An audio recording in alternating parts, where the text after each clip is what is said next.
Well, Deanna took Adam saw him fall seriously when he said, backflips for everyone. Join me as I dive into the John Nix Challenger series. But first, don't forget to like, share, and subscribe for more figure skating related content.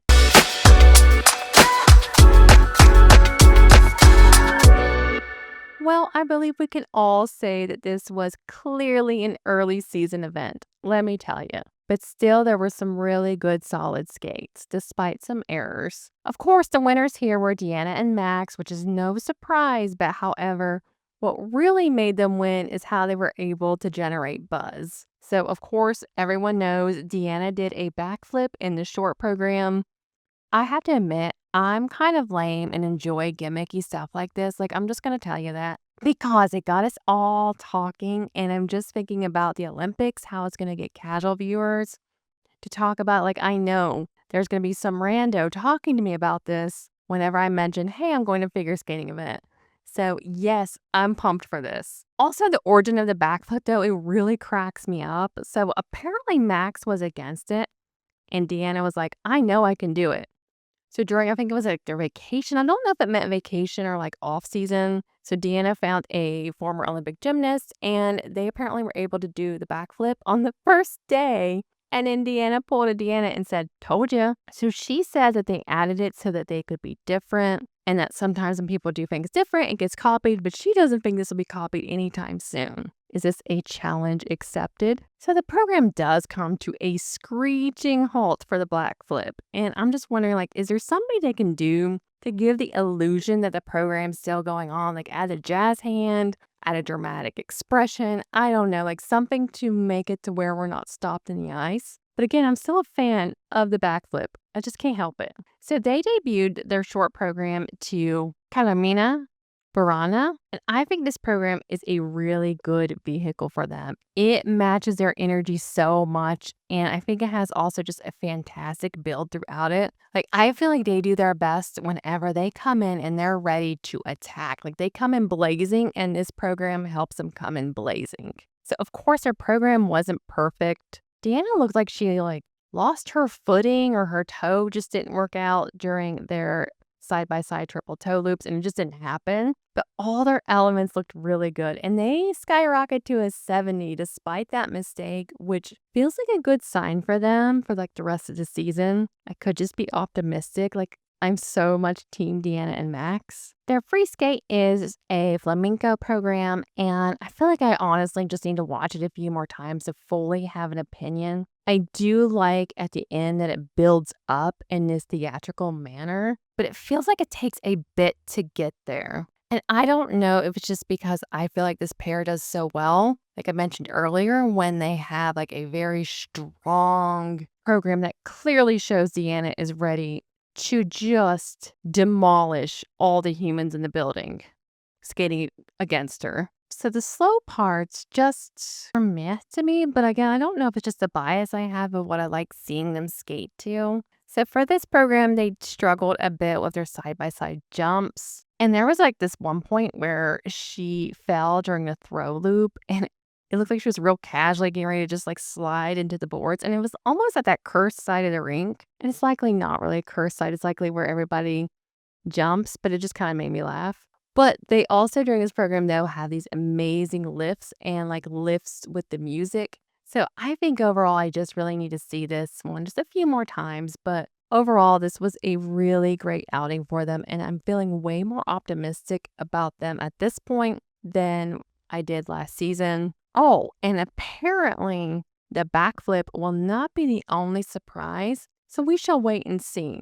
Maybe they'll just do something interesting every single competition they go out at. Alisa and Misha came in second place. So I absolutely love their short program. I saw this at the Summer Sizzler and I just love the intensity of it. They are another pair that does really well when it comes to something just really intense and ready to attack. I feel like also their lifts are just to die for in this program. And of course, they're free skate as well, but I really like their lifts. And at one point, and this is where I'm going to show my ignorance for this move. There's this move that looks like a little almost cartwheel. You're just going to have to see it. I'm afraid to start a video because USFS won't destroy my soul. And I need to know what that is called. Like, I mean, I have the protocol up, but it's like a fancy term for almost does cartwheel into something or like an assisted cartwheel.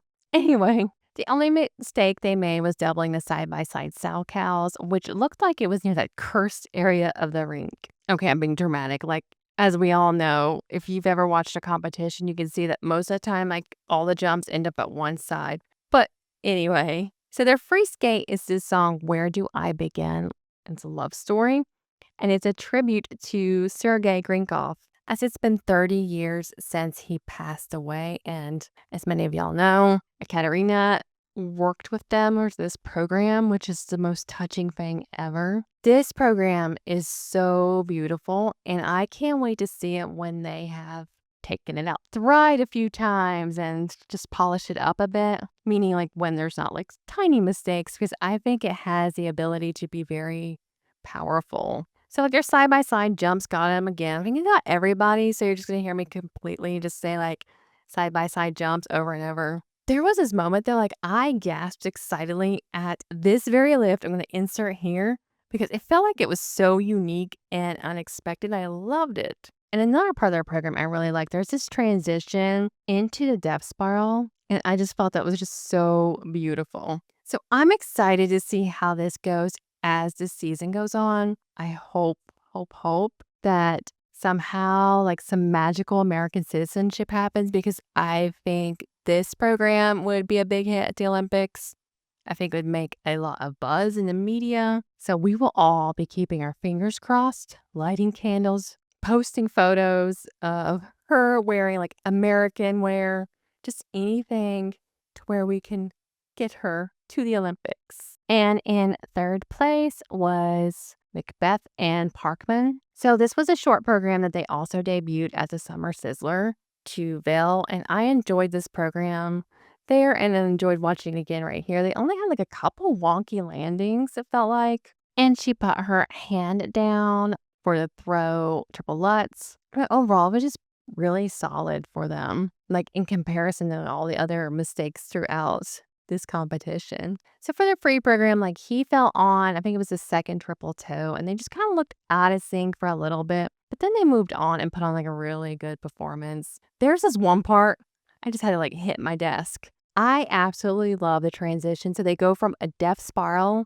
into a pair spin, and it's just really neat how they did it. They are just having like a fantastic build-up each year. I feel like, I mean, no, this is the first outing with them, but still, these are other people that we need to be lighting citizenship candles for and hoping for the best, because if we can get the third spot for the Olympics, this is another pair that could potentially fill that spot. So get your bald eagle candles blazing for some of these pairs. So speaking of thinking about that potential third spot, Emily and Spencer came in fourth place. And so yes, they made some mistakes, but they were still looking much more solid in comparison. And I hate saying this because I really think they are a team that has a lot of potential, Audrey and Balazs, but this was just not a good outing for Audrey and Balazs, and just a lot of mistakes. I mean, there was at one point, so my husband watched this with me, and there was honestly a point where I was like, is that a spiral or did he almost drop her? And then my husband was like, it looks like there was almost like, what did he call it? Ice burn? Like you give her ice burn? Like it just wasn't a good outing. And I hate talking about that because I feel like they have so much potential, but when we have the third spot up, we may want to send who we think is much more solid. And of course, hopefully, if they do send them and do great, everyone will be like, LOL, you people who doubted them. But I'm just kind of thinking about from what we watched at this competition. And so another example of kind of just where it looks like maybe they're still learning skating together is when there was a fall. I think it was in a short program, and they definitely got out of sync. And it's almost like whenever you watch a singles skater, whenever they are doing like a run through their program and they're trying to get back with the music,